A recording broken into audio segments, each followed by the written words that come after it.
Okay, here's another advanced beginner Blender lesson. And this particular lesson is on the importance of naming the materials in your object.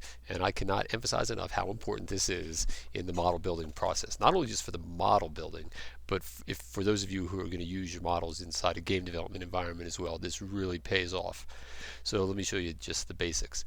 So first of all, I have the tire here, and you notice over here I have in my material list, I have a 4x4 tire, this GLSL backhoe color, which is what I was using, and the wheel nut.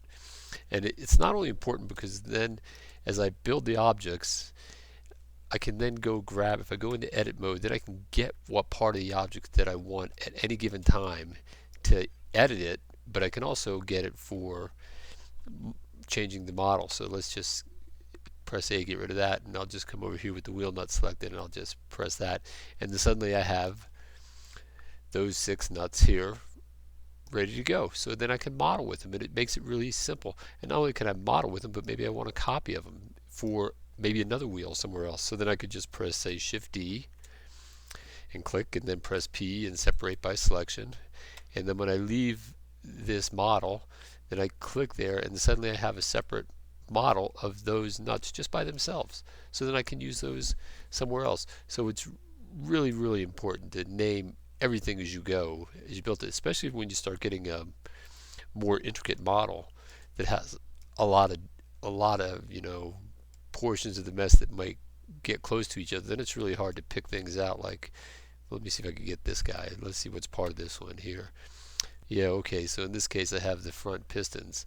So if I did not have, basically what I would do, I'd build this front piston as part of the modeling process, and while it was highlighted, then I would come over here and create a new material. Or let's do something like this. I'll just create something over here. Let's say like this. I'll just say E, and I'll extend this thing out like that. And maybe I'm going to use this, well, for whatever. And then I'll go into face edit and press A, C, and so I have that piece like that, some kind of extension piece. So the very first thing I would do is, if I know that's going to be a piece that I use over and over again, then I come over here, press the plus sign, and I'd press new, and I'd give it, say, extension piece, like that, and then I have to assign it. And there it's assigned. Then that's nice because then I can just change the color at will. And then if I deselect it, then at any time I want to get it again, then I just go grab this and select it, and then I have it, and I can do whatever I want. So that's just, I cannot emphasize enough. That's really, really important. Okay, then one other thing we're going to take a look at that's hyper important. I don't know if you've seen this model in some of the backhoe demos that I've done for the games that I'm working on, but let's take a look at this piece here. Now notice in here, see where my cursor shows up right down there? And I'm in, notice median point. So that's actually the origin of my object. I've positioned it there. By default, it should be up here somewhere in the middle of all this as I was building it. But it's not, because I intentionally moved it down here. And the reason being is this is where I want, is when I'm going to use this in the game for certain applications, I want to be able to tilt this arm down, and I want to tilt it at that location. So I have to preset these pivot points in advance before I export the model. In fact, let's take a look at this arm. Where is that going to be? There's that pivot point up there. So the way I would do it is I'd go in here something like this, and I'd grab maybe, let's say if I wanted my pivot point in this vicinity, I'd maybe grab a point here like that, and I'd do Shift S and cursor to selected like that.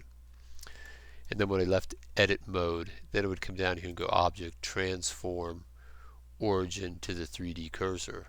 Now sometimes, I'm not going to do that with that because it's already set. Sometimes you want your origin to be even somewhere else, and so sometimes what you have to do is actually create some additional geometry on your mesh so you can actually find some kind of point, like say maybe I wanted it down here. Well, how do I get it down there exactly without eyeballing it? Don't want to eyeball it. So then I might do this. Let's see if I can get this. Yeah, I might do something like that and move it up here like this, and then come down here and grab maybe this point and that point.